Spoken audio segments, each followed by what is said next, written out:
ايه ده، هي بجد بطلت عصبية؟ ايه ده، هو بجد بطل عصبية؟ مش هيصدق.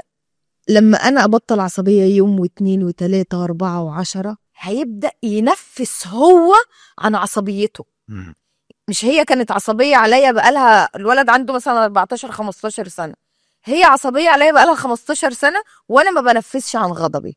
بدأت بقالها شهر ماشية مظبوط جدا، انفس انا بقى، اعصب عليها، ازعق عليها، اعمل حاجات من اللي كانت بتقولي لا، ما انا لازم انتقم.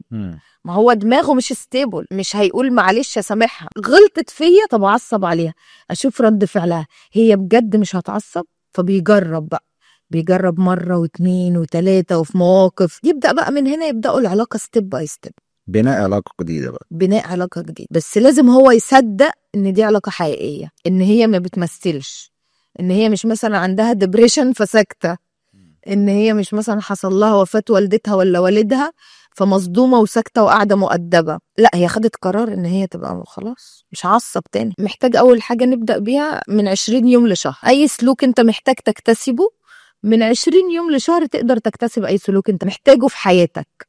فشهر مدة كبيرة ان انا افضل كل يوم هادية ورايقة وبتعامل برحمة وبعامله بأدب. انا مش عارفة ليه الاباء والامهات ما بيعاملوش اولادهم بأدب. في اباء وامهات كتير جدا بيعاملوا اولادهم بدون أدب. ليه؟ ده اكتر حد انا عايشة معاه، ده انا عايشة معاه ليل ونهار، احنا عايشين مع بعض طول العمر.